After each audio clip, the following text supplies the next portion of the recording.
Welcome to this negotiation masterclass edition of Negotiate Anything.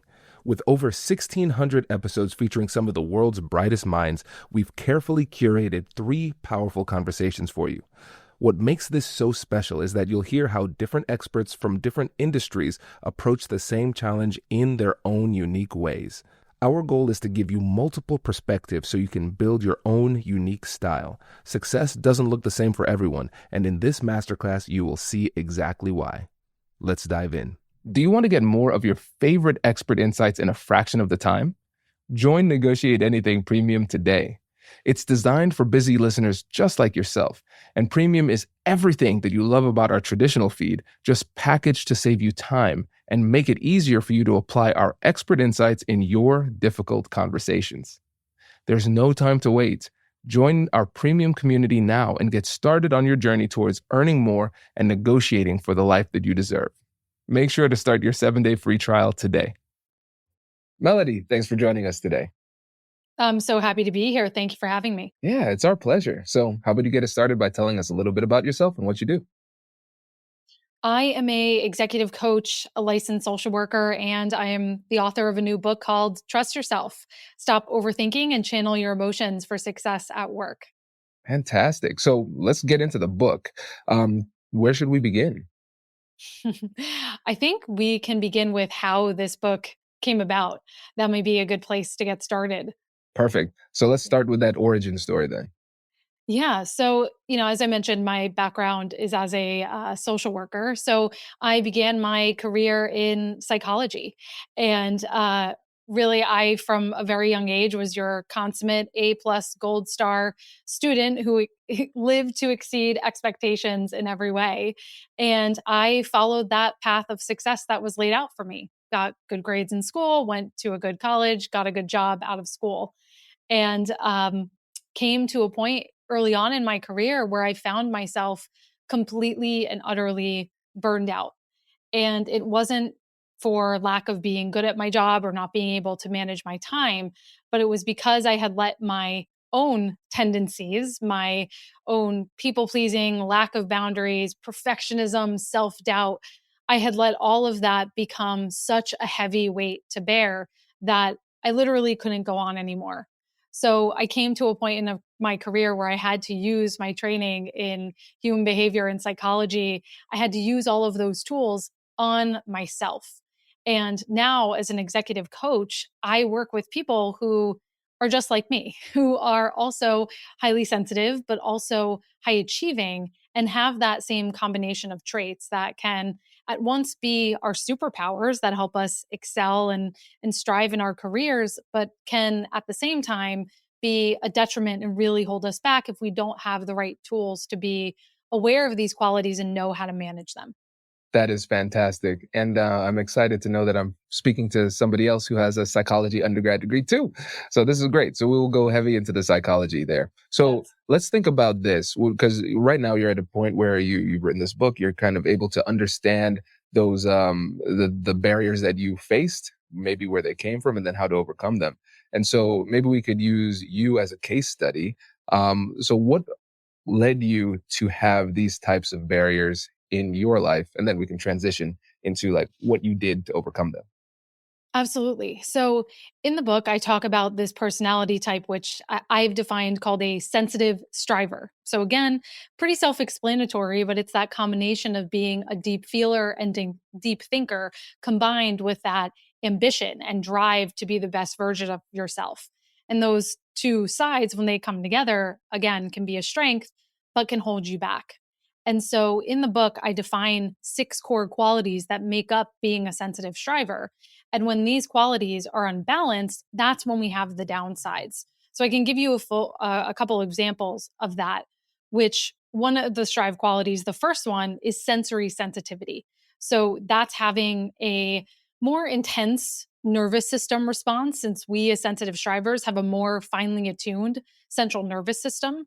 This is about 20% of the population, about 1 in 5 people, that has a set of different genetic differences and actually brain differences that leads them to being more responsive to everything that's happening both within and around them. So I was someone, especially earlier on in my career when I didn't realize it, would get overwhelmed very easily. And even now, today, if I'm put under pressure or I feel like I'm being rushed or there's urgency around something, I very easily can become frazzled and I completely shut down. So that's one example of how that manifests. The second would be thoughtfulness. So we sensitive strivers, and this is certainly the case for me, we're reflective, intuitive. We think through decisions before we act on them.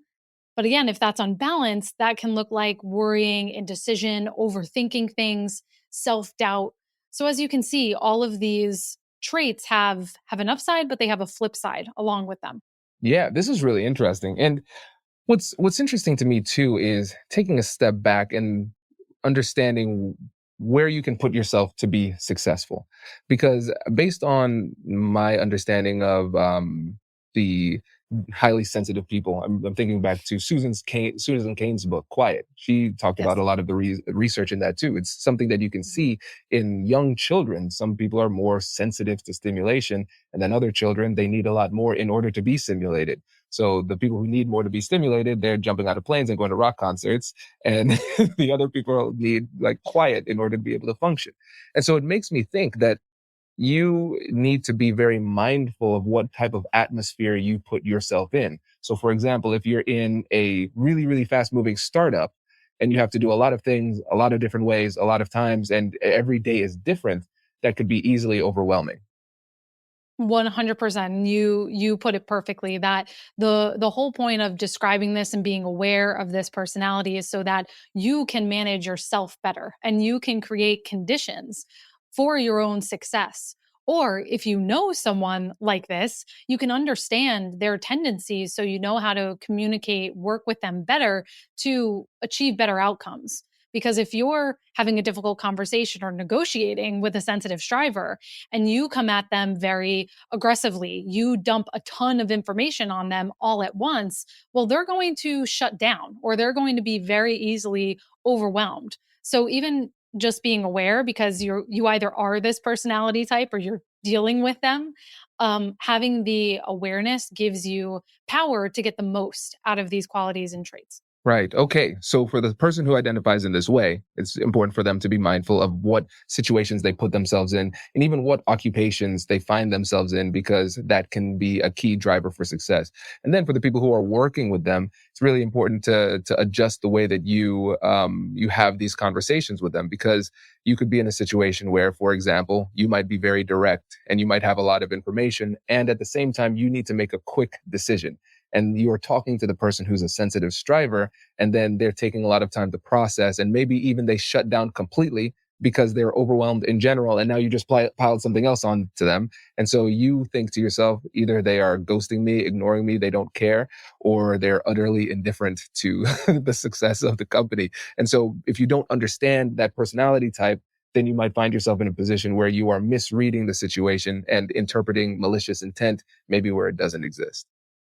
That's exactly correct. And the flip side of all of this too is it's important for folks who are sensitive strivers to realize that not everyone is like you. There are going to be people who want more direct information, who want just the bottom line and no context, who want to know, well, what's your point of view? They don't want to have a whole discussion about process and how did you arrive at this. And so it's important for the sensitive strivers out there to also realize that yes, you need to know yourself, but you also need to be flexible to the fact that the other 80% of people aren't like us and don't necessarily have the same tendencies as we do. And so to be persuasive, to get the outcomes, to get your needs met, you need to be flexible and be able to adapt to other people's preferences as well. Gotcha. And Melody, here's something that it would be interesting to discuss. And I'm not sure if there's any way to really do a study on this, but I kind of want to get your perception. So I want to get an idea of how different things could be perceived based on whether or not you are a sensitive striver or not. So, for instance, if you have a boss who's very direct and really wants to make things like decisions really quickly in an atmosphere like a startup where things are happening all the time and it's chaos all the time, right? Um, is it possible that the person who's a sensitive striver might perceive the direct communication and consistent direct communication from a boss as controlling or aggressive because of the differences in how they're made up? Yes. And, I will say that for the most part, a characterization of sensitive strivers is that they do tend to be more reserved, thoughtful, deliberate communicators. But I do have sensitive strivers that are my clients or in my programs who are more direct and dominant and want it done ASAP. They just also happen to be more aware of other people's emotions, empathetic to what's going on. So I just want to say it is definitely a tendency in the way they skew, but it's not sort of the end all be all. But yes, I would say that more times than not, sensitive strivers tend to perceive other people as being dominant and aggressive. But what tends to happen is that they internalize those responses in thinking, I'm not good enough. I'm not a good decision maker. I don't have good judgment. I'm an imposter. They start to turn somebody else's style to mean something negative about them. So it isn't always sort of blaming or judging or berating other people for being the way they are, but it becomes more self criticism and self recrimination. Hey, listeners, I have a quick question. How long does it take you to get through an episode of Negotiate Anything? If you're like me, it could be a day or two, simply because life and other work responsibilities get in the way. If you can relate, not to worry, I have the perfect solution. Join Negotiate Anything Premium to level up your negotiation skills in half the time. With ad-free listening, episode summaries, and mini episodes that are exclusive to Premium, you can get your favorite expert insights in 10 minutes or less. Not only will this save you time, but it makes preparing for your difficult conversations just that much easier. Just download a quick mini episode or a key takeaway guide, and you're on your way to negotiating more of the best things in life. Here's what you get when you join Premium. First, ad-free listening. No more interruptions, just pure, focused learning. Episode summaries and quick worksheets. Quickly absorb the key insights and expert strategies with ease. Mini episodes and highlight reels. Get concise, powerful content on your favorite topics, which are perfect for those on-the-go moments. Question and answer forums where you can ask me anything and get my expert advice on any of the difficult conversations you're having, whether it's at work or at home. And you'll get all of this for less than $10 per month. So what are you waiting for? Take my word for it. As a CEO, father, husband, entrepreneur, and more, this is the best way to get your professional development journey in less time. Start your risk-free 7-day trial today. I'll catch you later. Yeah. Yeah. No, this is fascinating. This is really fascinating. So it seems like thus far in this interview, which has been incredibly enlightening, there are two main things that we can come to just as quick summary. And you correct me if I'm wrong on any of these two. So number one, understanding this unique personality type, for lack of a better term, uh, it's important for that person to be mindful about what types of scenarios they put themselves in and what type of work experiences they put themselves in. Because regardless of what it is that you do to get better or change the way that you are, to a certain extent, you are who you are at your core, and certain job scenarios don't match up.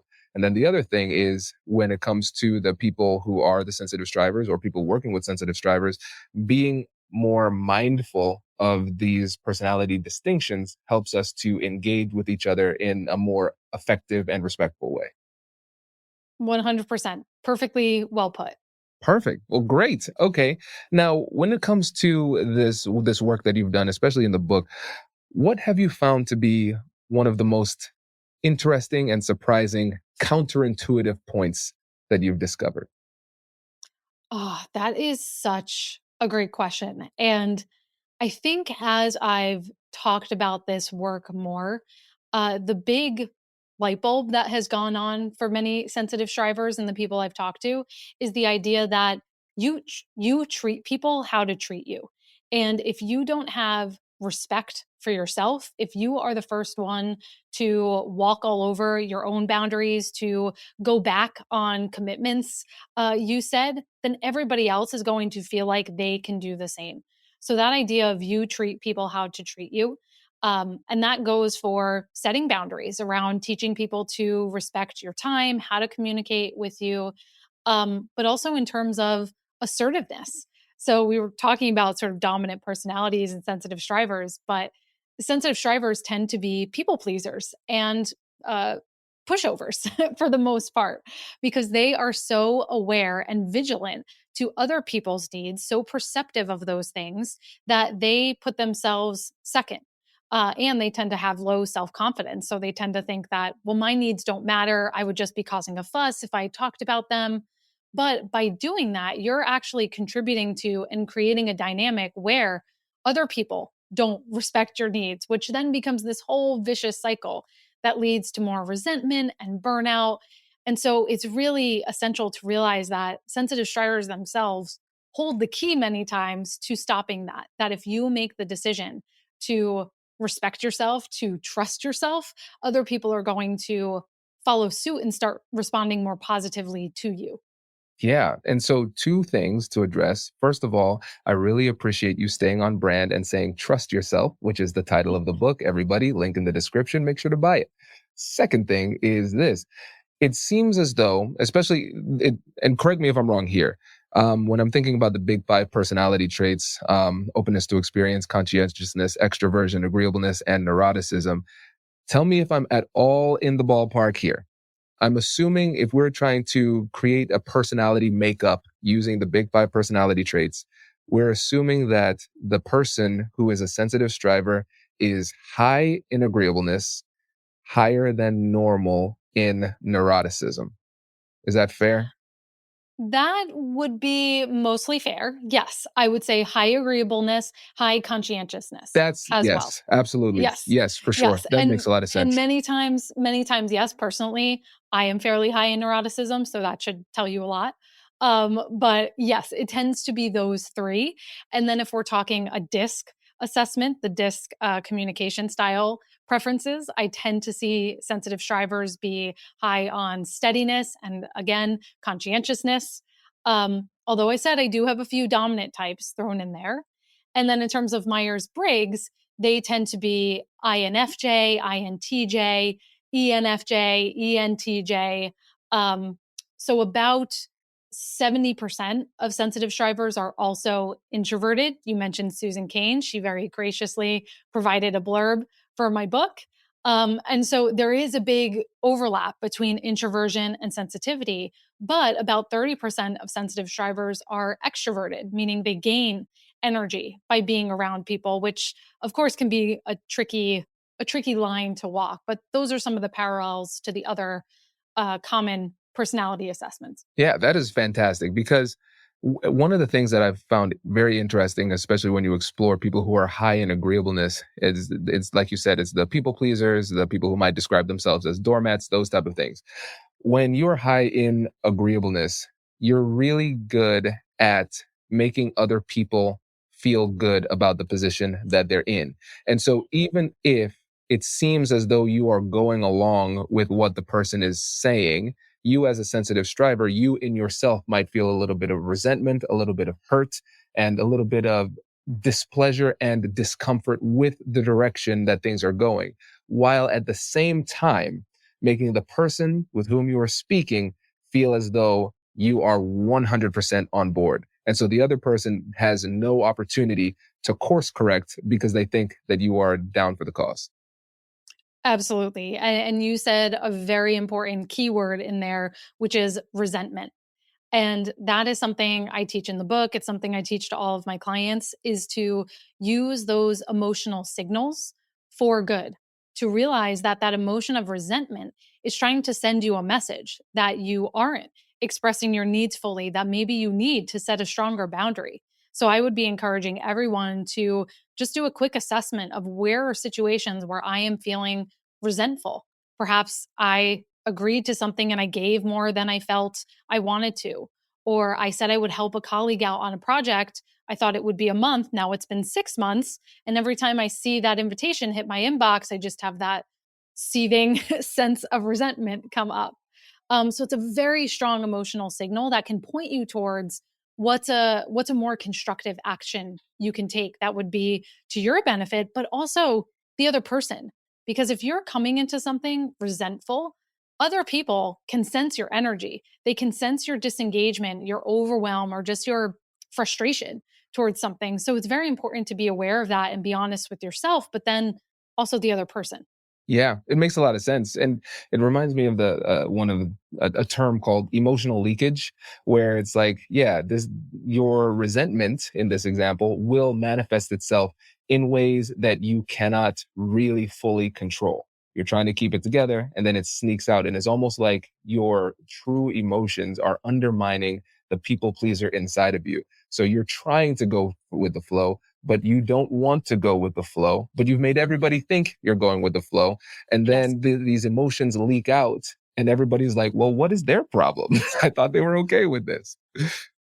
And I always say what you resist persists. And if you are not noticing and addressing those emotions for yourself, you're exactly right. They're going to come out somewhere else. I often say it's like trying to hold a beach ball underwater. You can only do that so long until you lift your arm up and the ball comes and splashes you in the face. So it's really important to attune to those things, process them, and really take stock of what are these emotions trying to tell me and point me towards. Yes, and Melody, I really love that example because I know there's somebody out here listening to and saying a a beach ball underwater. Yeah, it'd be annoying, but I could do it. Cool. All right. How long can you do it? Let's say you're an NFL player, a bodybuilder, whatever. Yeah, you're strong enough to handle it. How long can you do it? Right? You're going to have to get out of the pool sometime. So, okay, congrats. You lasted 3 days and it was horrible and you still ultimately failed. The emotion came out, right?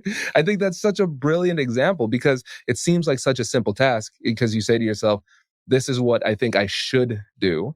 And I don't want people to feel as though I'm a stick in the mud or they feel as though they don't like me or they don't care that I don't care about them or whatever it happens to be. I don't want them to perceive that negativity about me. So I'm just going to eat it.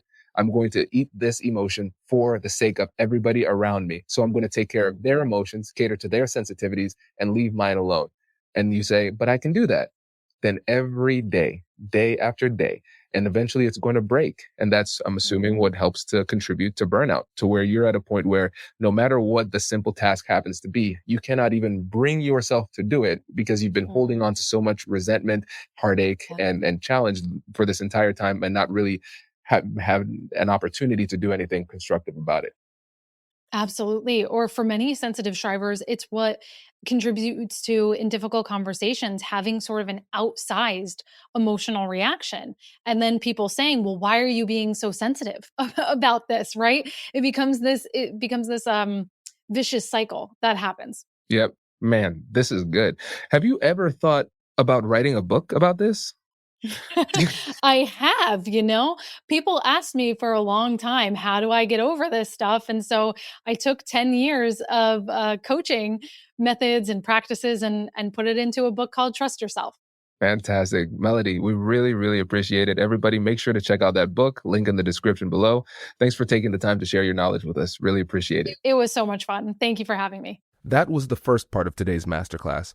Up next, we'll hear from another expert with a different approach, giving you even more strategies to add to your toolkit. Let's keep it rolling.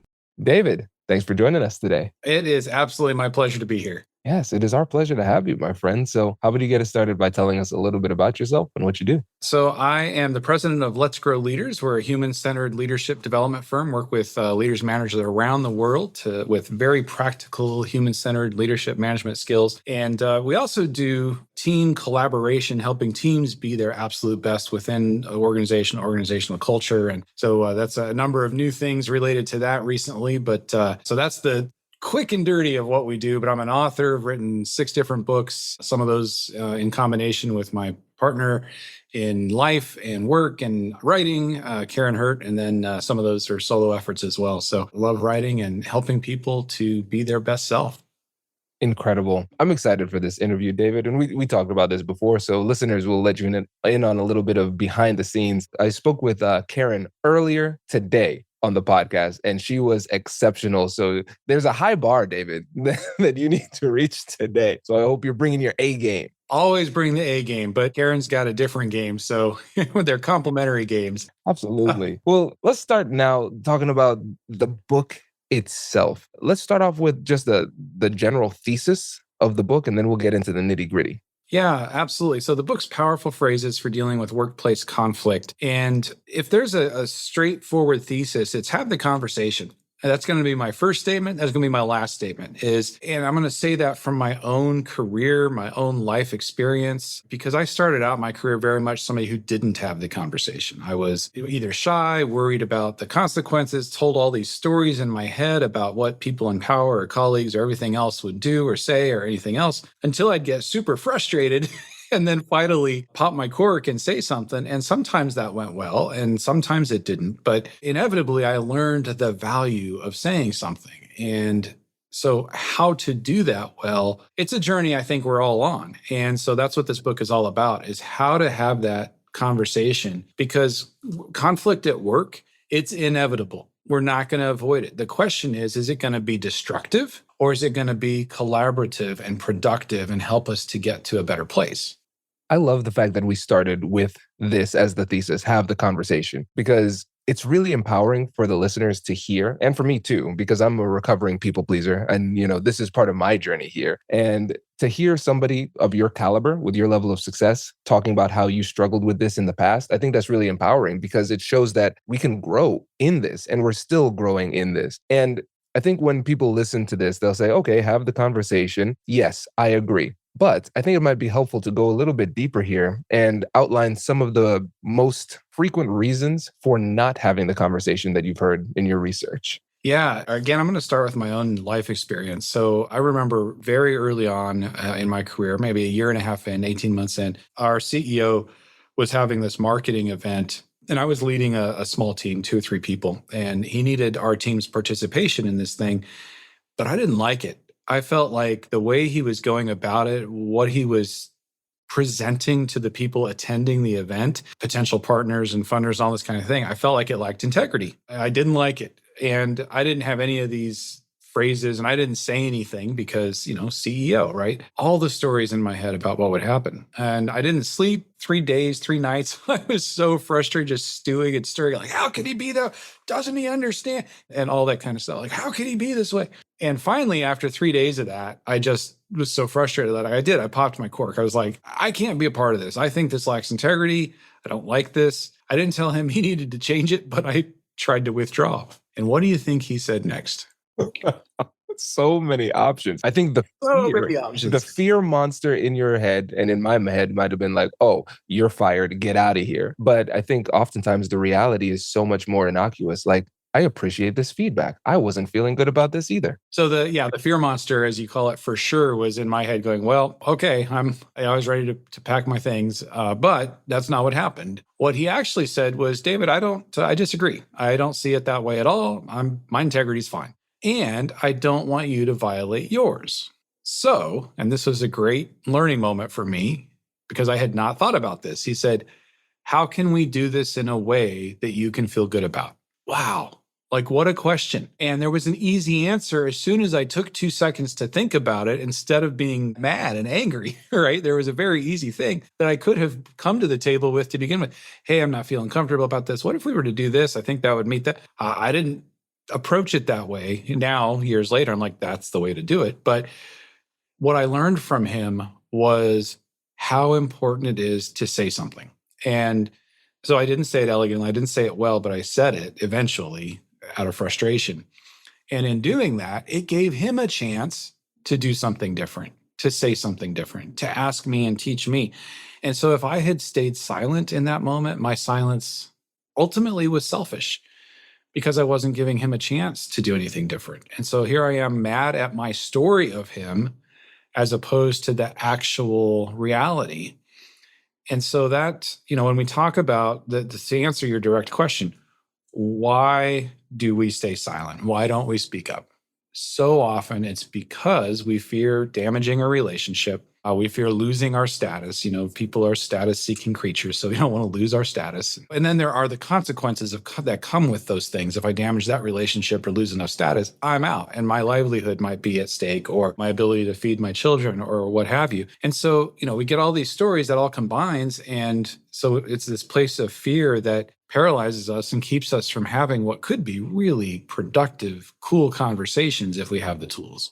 This is brilliant. I love that story because it shows us that conflict is an opportunity. And when you think about it, a lot of times going into these situations, we think about it in terms of a binary type of situation. It's your way versus my way. But negotiation gives us a third way, which is our way, where we can collaborate and work through it. And those fears that you outlined, I think most people can relate to them in so many ways. Damaging relationships. I think that's one that people can articulate. They can relate to that. And they've actually explicitly felt to that fear. And then the risks. I think about cascading risks. It's not just this one thing could happen, but it's all of these other things that can happen. But there's one thing that you said that I really want to explore more. And I wish we explored this more in negotiation and conflict resolution. And it is the fear of loss of status. Because when it comes to status, and I'll take a shot at a definition, and you correct me where I'm wrong, because I'm sure I'm off. It's the perception of rank relative to other people in a social environment. And if we are in a situation where our status is in jeopardy, that's one of the unspoken human needs that we have. And losing status can feel almost like losing a part of yourself. And so can you go deeper in not just how the fear of loss of status, but status in general plays into conflict? That is a deep subject. I think that the first thing you said is that we experience it as a real harm.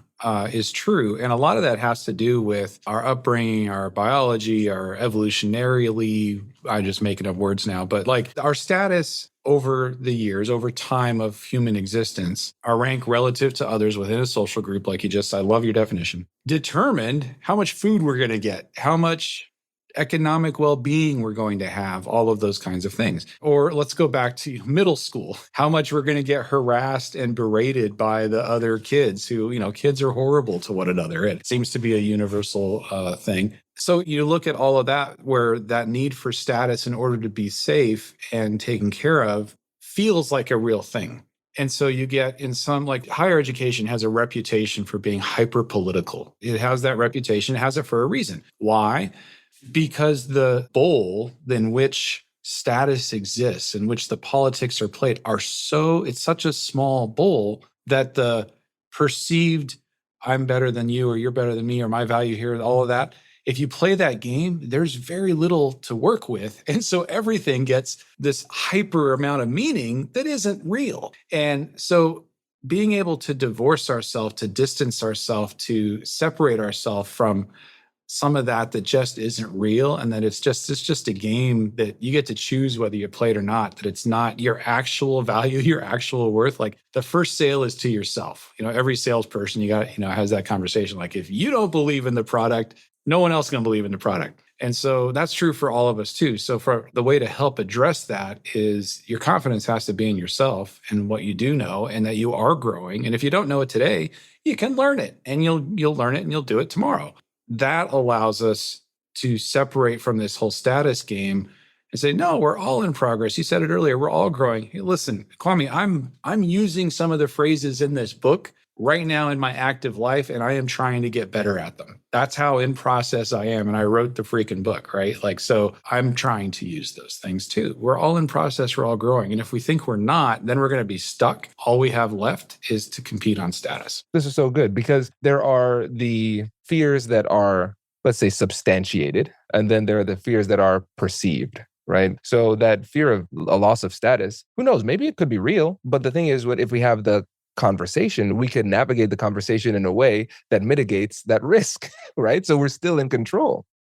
So yes, you can have the conversation exactly in a way that mitigates that risk, because when you do it well, and if I had, for instance, if I had that conversation with that CEO to do over, when you do it well, using some of the phrases we're talking about, you're building connection to the person. You're building connection to what's important to them. You're coming across as a strategic partner. You're asking questions to help solve for their needs as well as your own. And who doesn't need more of that in life? The only time you're going to have and I'm going to put this in quotes, a negative outcome from that conversation is when you have the conversation and you fully realize, because the other person has been direct with you and told you, these are my values. This is what I believe in. This is what I want. And you're sitting there going, oh, well, now I know, because those are not my values and that is not what I want. I don't want to work for this kind of organization. That's going to happen sometimes. But I've had the conversation and now I know. Now I'm not responding to the fear monster. Now I'm not responding to the voices in my head. Now I'm not responding to my stories about the other person or anything else. Now I have data. And so even though that's in quotes, and I put it in quotes negative, I put it in quotes because I still think that's a positive outcome. Now I've got real data that I can make an honest decision from, as opposed to running scared and reacting to shadows.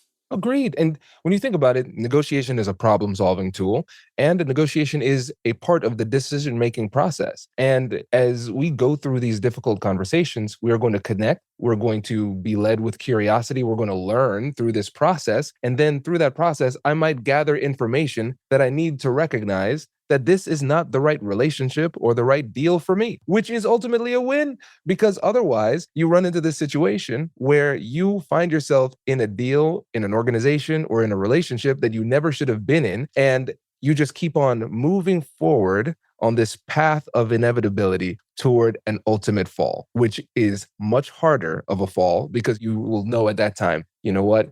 I should have had that conversation months or years ago, and I would have saved myself so much time and heartache. So much time and heartache. And we stave those off sometimes because we worry about rejection. We worry about the finding out that that story isn't what we would have hoped. And as long as we don't have it, then we leave the possibility, well, maybe it is, but that's a fool's game. It doesn't work. Absolutely. No. This is great. And now, David, I told you I was going to keep you on your toes. All right.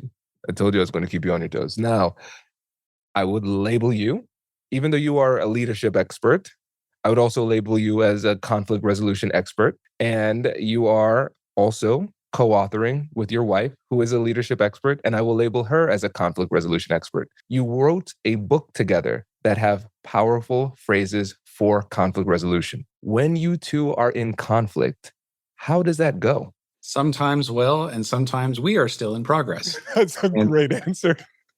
And that's like, so, and I want to take you back to even before we were writing the book. And we open in the introduction talking about this is, so our publisher, HarperCollins Leadership, came to us, and we've written previous books with them. They came to us and said, hey guys, we see this need in the market. This is a really current topic. Our catalog really could use this book, and we would like to ask you to write it. Because you're super practical, you're out there, you're with all your clients, we know that it will be current, we know it'll be topical, and we know it'll be practical. And we said, well, that is an honor. Thank you so much. It's always nice when your publisher says, hey, they pitch you the book instead of the other way around. And then we had to take a hard look at ourselves. Because if you're going to put it out there, we're writing a book on dealing with workplace conflict, and we're a husband and wife team who own our company together. And so you've got all of that. We talk about conflict cocktails in the book, like these mixes of different circumstances that can create conflict. That's certainly one. And so how do you do all that? And there are some things that we have done very well, I think, in our relationship. And one of those that I would put out there is that we do handle things quickly. We try not to let things set, because you let it set, it gets bigger, resentments build up, all that kind of thing. But we are very different people. And so your listeners, if they don't listen to Karen's interview, listen to mine, you can tell just by our personalities that we're different. We approach things differently. Words mean different things to us, just like they do for you and your coworkers or your spouse and partner or friends. And so you got to navigate all that. That's just part of life. So there are times, and when I say that I mentioned earlier, I'm in process, like one of the things that I am really trying to incorporate in my conflict game is the phrase from our curiosity section. You were mentioning the 4 dimensions earlier: connection, clarity, curiosity, and commitment. From curiosity, I'm curious how this looks from your perspective. That is an incredibly powerful question to ask. It's one of our greatest of all time, GOAT powerful phrases. And it is for a reason, because when you ask that, it inherently moves you out of your amygdala, all the fired up, all the to the frontal part of your brain.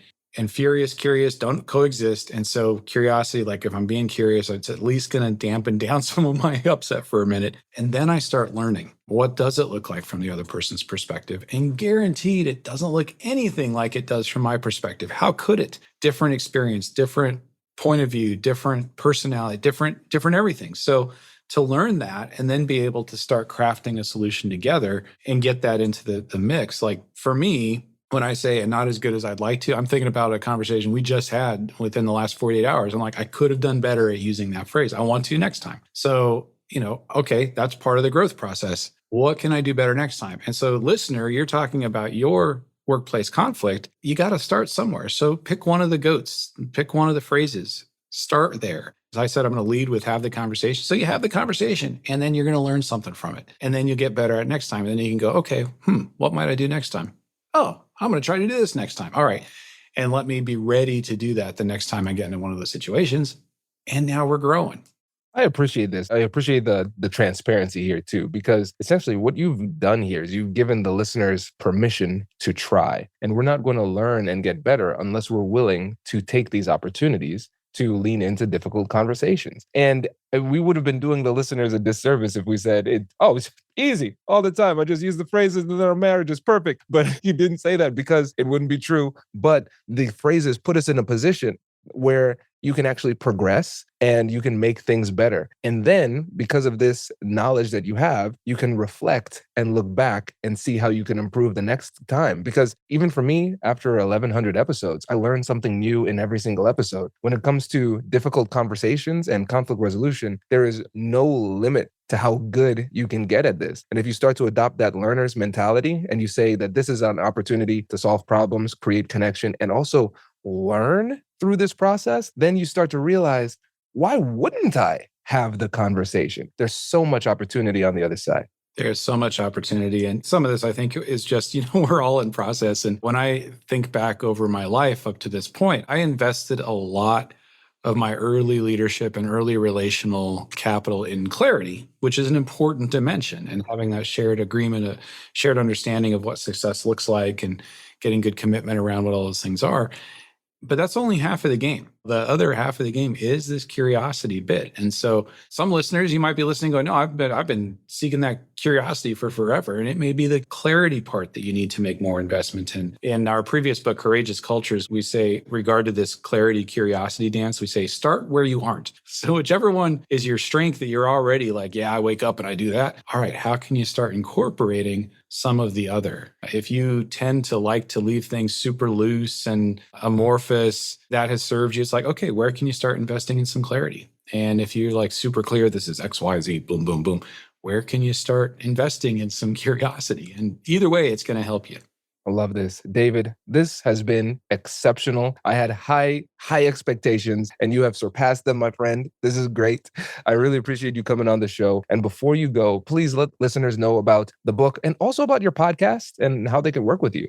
Oh, for sure. So well, taking them in order. So the book is Powerful Phrases for Dealing with Workplace Conflict, What to Say Next to De-Stress the Workday, Build Collaboration, and Calm Difficult Customers. 300 plus powerful phrases, very practical, specific things the specific words you can use in those contexts. You can find out more about powerful phrases at conflictphrases.com. And we've got a 30 plus page free guide that you can take your team and you don't have to be the team leader. You can take somebody else. You can do it together in a book group. Take people through the conversations and explore this on your own and self-pace it and do it yourself. So that's totally free. It's all there for you. My podcast is called Leadership Without Losing Your Soul. And so very practical, human-centered leadership. So if you're a manager, leader at any level, and you want some of those practical human-centered leadership tools, don't have 1,100 episodes, Kwame. That's amazing. I am just over I'm a quarter of a century. So I'm a 250-something, 260-something, somewhere in there. But so yeah, I'd love to listeners who that's of interest. And you can find that at leadershipwithoutlosingyyoursoul.com. And then, and how to work with us is letsgrowleaders.com. And so there are multiple ways to work with us, from the team collaboration work that we were talking about earlier with, we have this new product coming out called the Synergy Stack. I'm sure Karen mentioned that. And long-term leadership development oriented towards changing the culture. So if you're listening and you want to change your culture through your leadership development, we'd love to talk with you. Amazing. David, thank you so much for joining us. Really appreciate it. Oh, it's been my pleasure, Kwame. I so appreciate the conversation and all that you are doing to create change in the world. Thank you. Appreciate it.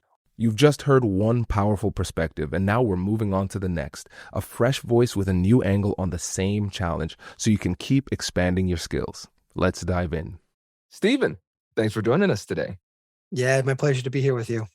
It is our pleasure to have you, my friend. So how about you get us started by telling us a little bit about yourself and what you do? Sure. So my name is Steven Van Cohen, and I've been a leadership consultant. And I guess you would consider me a thought leader, even though I really dislike that term, for the past decade. And most recently, the work that I've been focused on is around eradicating loneliness in the workplace, which seems like a very strange thing to be focused on. But 2 years ago, my partner and I wrote a best-selling book on the topic of the significance of loneliness at work and why it's on the rise and why it's important and what we can do to combat it. And I've been focused a lot recently with working with my clients to better understand and solve this very real problem. So that's a quick background and bio on me. I love this. And listeners, we will put a link to Steven's book and his website and everything in the comments. So make sure you check that out. And now I want to dig into this too, because I don't want to gloss over the fact that loneliness is a significant crisis because some people might not be aware. And so when they hear the term loneliness, they might think about it as something trivial. But I want to give you a chance to get into why this is such a passion for you.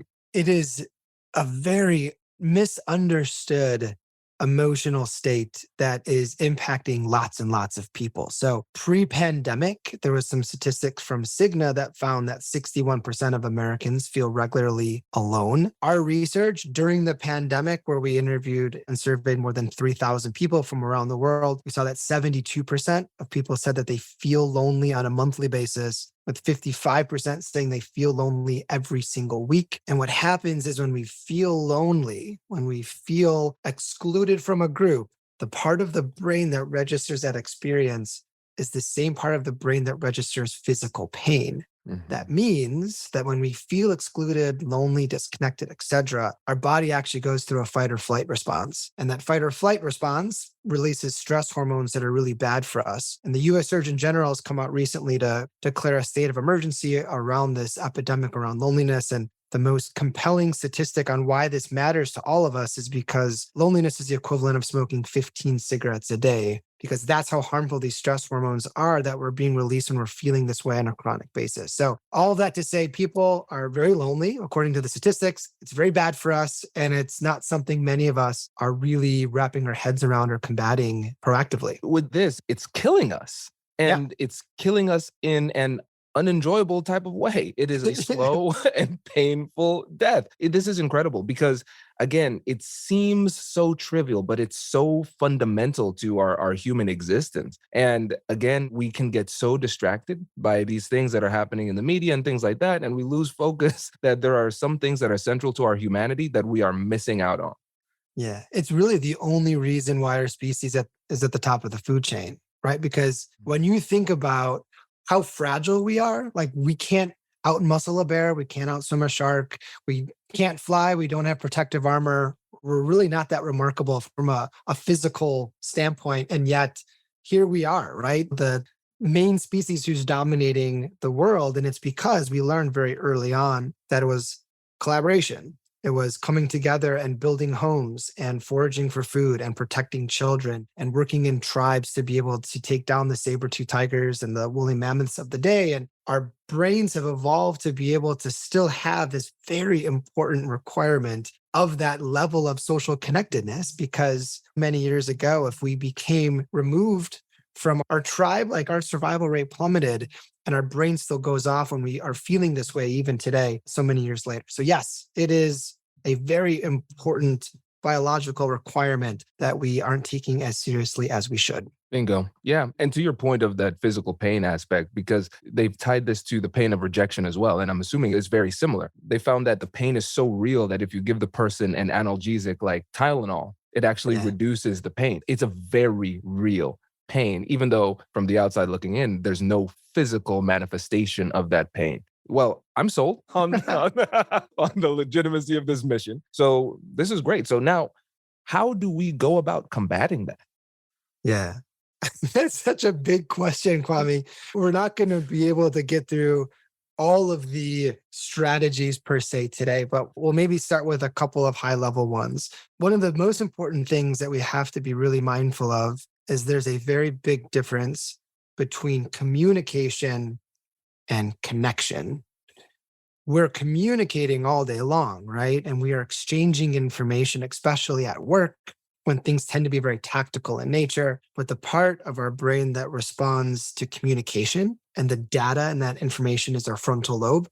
That feeling of connectedness, like when me and you are having a moment and I feel seen and understood interested in and empathize with, and all of these behaviors that are called pro-social behaviors, when those things take place, I feel connected. So what we need to start is with separating these two phenomenons of communication and connection, because they're not the same. And there are very specific things we have to do if we're going to feel a certain way in other people's presence. And it's really interesting because the definition of loneliness is not one that's defined by the absence of people.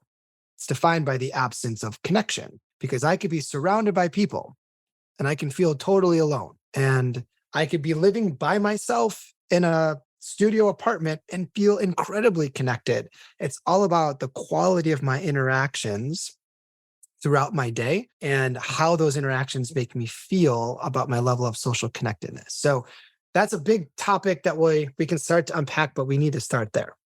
This is incredible because I'm realizing we just really don't know what loneliness is at all. Because it's not just saying, hey, you feel lonely? Great. Here, Jeff. Go hang out with Jeff. That's not it. It's so much deeper. I really wanted to dig into this because this is really important for us to understand. Just as friends, family members, leaders, colleagues, how can we really create that connection? And I think a great way to do this would be giving an example of an interaction, communication that we might think creates connection, but doesn't really check that box. And then give an example of how we could tweak it to make it true connection. Yeah. So the idea of loneliness is this idea where loneliness is when you're being seen through. Belonging is when you're being seen as. It's me and you right now. I see you. Like I can physically, and I can tell that you really care about what we're talking about. And throughout the day, when I'm able to really focus on making that person feel seen by going above and beyond and just asking this stereotypical question of, hey, how are you? Or like, how was your weekend? Or what are you up to? That oftentimes is not enough for me to get a little bit deeper and to prove to, like, I really care. There's a difference between me saying, call me like, how are you doing? And you say, oh, I'm good. And then me saying, no, man, like, how are you doing? Tell me, I really want to know. When I can do the second phrasing of that question, and you can really start to tell me what's up, now I've proven to you I really care. I really want to know. And it's those little tiny moments that we have in exchanges with others that make the difference between me all of a sudden feeling seen and feeling cared for and feeling, hey, this person wants to understand where I'm at, and me feeling like, hey, that was just a very transactional exchange between me and this person where he was nice, but he didn't give me any kind of reassurance that he was really interested in me in the moment. This is great. And I think when we think about ourselves in, let's bring this to the business world in a transactional type of sense for a moment, but then I want to get back to the core of this too, because this made me think about rapport, because the rapport, again, has become a buzzword that has been utilized to the point of meaningless, right? So, hey, establish rapport. Great. All right. The book said establish rapport. Hey, Steven, how are you? Good. Now negotiate. That's not rapport. And so this is really fascinating because if we look at this through a business lens and we're trying to create a connection, but we also look at it through a human interpersonal lens as a family member, a friend, of whatever it happens to be, we're recognizing that it requires a little bit of vulnerability in order to create that connection. And sometimes it's like we want to get that connection with somebody without having to open ourselves up and truly care. Yeah. I don't think it's possible. I don't think you can establish a very real, genuine connection with somebody if you are just in it because there is something that you need within this exchange.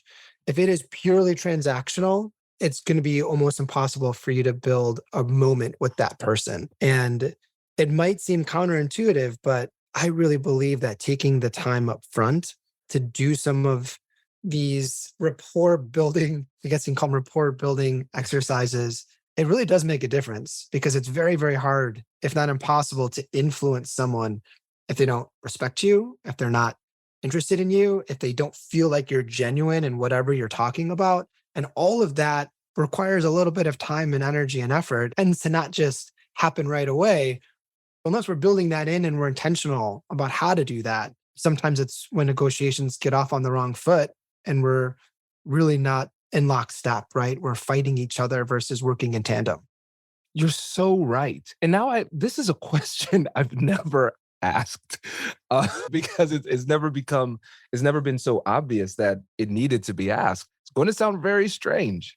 So let's say we're talking to a business person who's listening to this podcast and saying, all right, cool. So I need to, the way that I thought about rapport and connection was off because I was thinking about it through a transactional type of way. That's what they might be Yeah. saying to themselves. So then it begs the question, if we have somebody who is transactional and wants to create this connection, how do they care? Yeah, call me. I wish I knew exactly what to tell that person out there because if it's not genuine, it's going to come off in a really unauthentic way. And most of us are pretty good at picking up when people are being disingenuine and inauthentic. The only thing that I can say is if we find a way just to be genuinely more curious, like really curious, it tends to be really magical. So I'll give you an example. I was working with a client yesterday, and it was a large team that has been having real issues with regards to their performance and their retention and their engagement. And there was 15 people who were a part of this experience yesterday. And I'd never met any of these individuals before. It was my first interaction. And after an hour of just exploring and asking people, like, tell me what's going on. I really want to know where you're having hard times. And they would share something and say, oh, give me some more information. Or I'd say, oh man, that sounds really tough. Like, how are you navigating this? Really, it was just me just probing a little bit and really listening with an empathetic ear because I wanted to understand.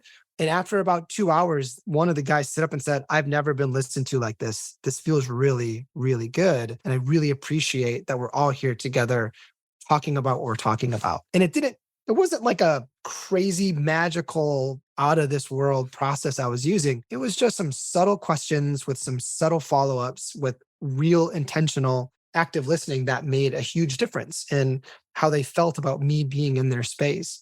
So I think if you have someone who is mostly transactional, if you can just get a little bit better at asking a few more follow-up questions and just leaning in and being more of like a conversational miner, where it's not just the first response, you want to dig a little bit deeper and understand a little bit more, just that in and of itself tends to go a long way.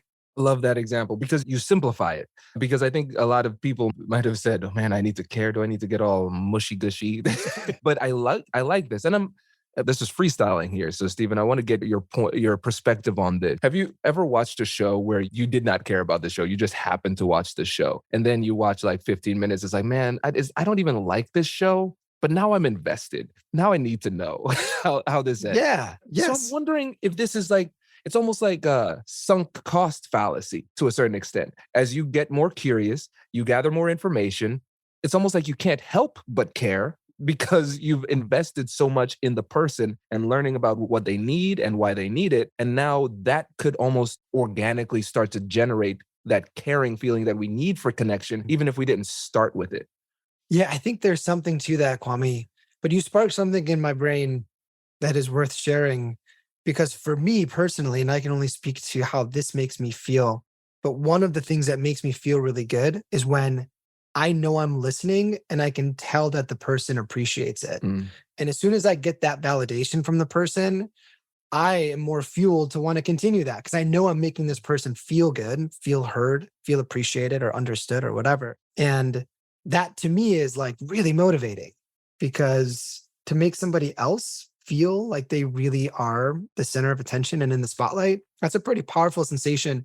Most of us don't get activated on a regular basis. So I feel like it's a gift when I can do that to someone. And that tends to fuel my desire to want to do it more and more. Yeah, this is great because I think we're onto something here because we have to, even if what brings us together is business oriented, right? Yeah. We still have to create a connection in order to be Yeah. effective. It's almost like if we were to bifurcate the conversation and say, all right, the business side of the conversation, I have to earn my way there. So I need to start off with that connection. Because if we focus exclusively on the transactional aspect, could drive us apart. But if I say, no, before we even start, My goal is to talk to Steven until he feels that connection, until I can sense that, and until I can make him feel heard and appreciated. Yeah. Then we move on. Yeah. I don't know. I think there could be some benefit in mentally saying exclusively in this fraction of the conversation, my only goal is connection before we move on. Yeah. And it doesn't take that long.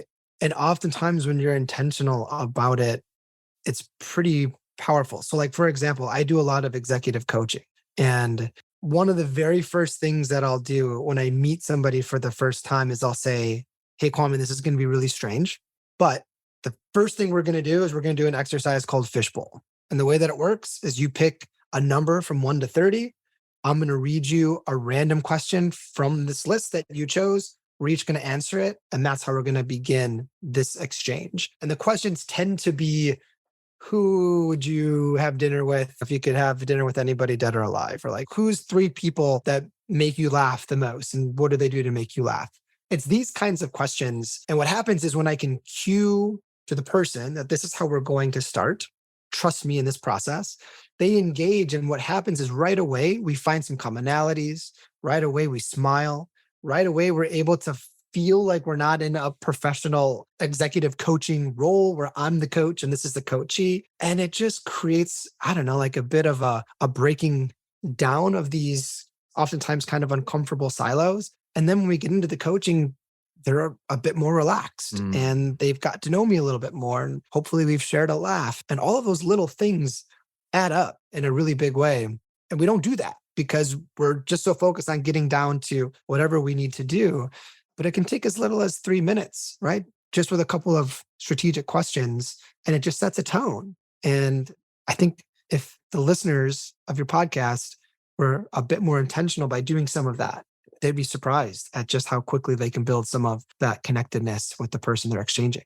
Before we started, you mentioned that human interaction is a lot easier than we make it out to be. And this is really encouraging because the things that you've described, they're very human and they're not hard to do in terms of difficulty of understanding. They're just hard to do because of maybe our mentality, maybe our fear of vulnerability, or maybe the lie that we tell ourselves that we're too busy to create a connection. That's it. That's the big one, right? That's it. There was this really awesome study by a guy named Nick Epley. He's a behavioral scientist out of the University of Chicago. And he lived in the suburbs of Chicago. So he'd take the train. It's like a 45-minute train ride. And he got so perplexed why every single morning he was on this train with a couple hundred people and nobody was talking to anyone. And he's like, this is so weird. You have all of these like Chicagoans who tend to be very friendly people. I myself, I'm a Chicagoan, so I could vouch for Nick. And he said, these people have amazing stories and wisdom and knowledge and ideas and things to share, and yet it's completely silent. So being the behavioral scientist that he is, he ran some experiments. And he created these 3 controls. The first control was the solitary control.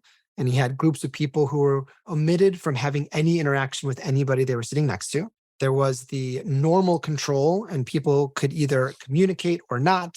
They do what they normally do. And most people, what do?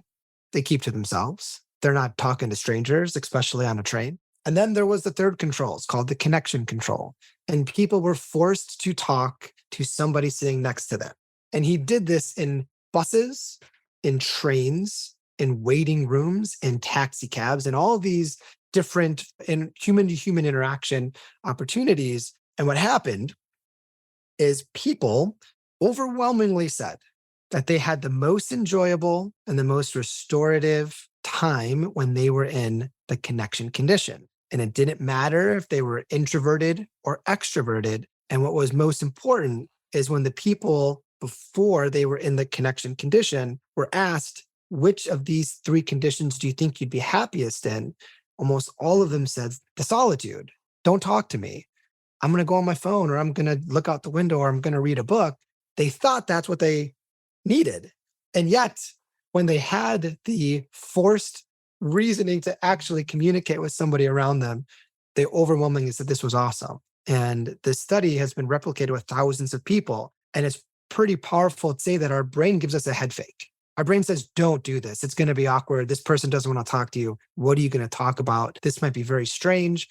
And yet most people are pretty cool.